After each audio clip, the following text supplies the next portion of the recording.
Jeremiah chapter 3. If a man divorces his wife and she leaves him and marries another man, should he return to her again? Would not the land be completely defiled? But you have lived as a prostitute with many lovers.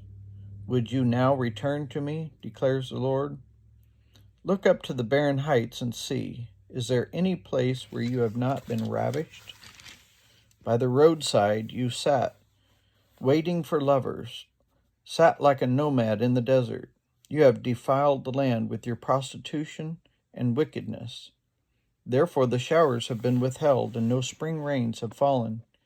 Yet you have the brazen look of a prostitute. You refuse to blush with shame. Have you not just called to me, my father, my friend from my youth? Will you always be angry? Will your wrath continue forever? This is how you talk, but you do all the evil you can. During the reign of King Josiah, the Lord said to me, have you seen what faithless Israel has done? She has gone up on every high hill and under every spreading tree, and has committed adultery there.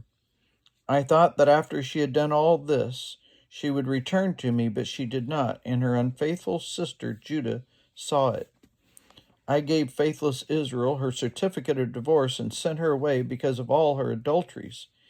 Yet I saw all that her unfaithful sister Judah had no fear. She also went out and committed adultery, because Israel's immorality mattered so little to her.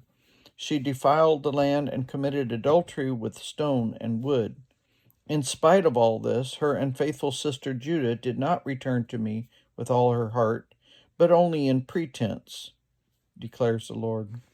The Lord said to me, faithless Israel is more righteous than unfaithful Judah. Go proclaim this message towards the north. Return, faithless Israel, declares the Lord. I will frown on you no longer, for I am faithful, declares the Lord. I will not be angry forever, only acknowledge your guilt. You have rebelled against the Lord your God. You have scattered your favors to foreign gods under every spreading tree, and have not obeyed me, declares the Lord. Return, faithless people, declares the Lord, for I am your husband. I will choose you, one from a town and two from a clan, and bring you to Zion. Then I will give you shepherds after my own heart, who will lead you with knowledge and understanding.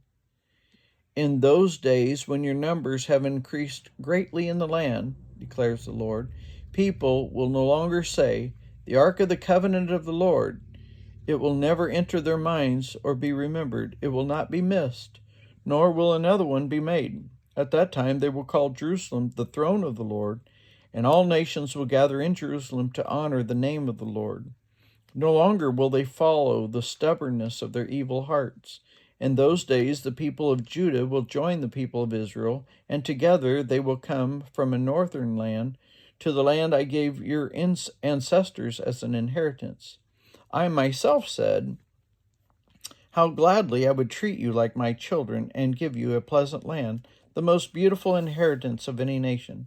I thought you would call me Father and not turn away from following me.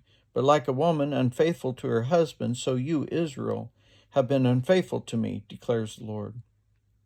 A cry is heard in the barren heights, and weeping and pleading for the people of Israel, because they have perverted their ways and have forgotten the Lord their God. Return, faithless people, for I will cure you of backsliding. Yes, we will come to you, for you are the Lord our God. Surely the idolatrous commotion on the hills and the mountains is a deception. Surely in the Lord our God is the salvation of Israel. From our youth, shameful gods have consumed the fruits of our ancestors' labor, their flocks and herds, their sons and daughters. Let us lie down in our shame, and let our disgrace cover us. We have sinned against the Lord our God, both we and our ancestors. From our youth till this day, we have not obeyed the Lord our God.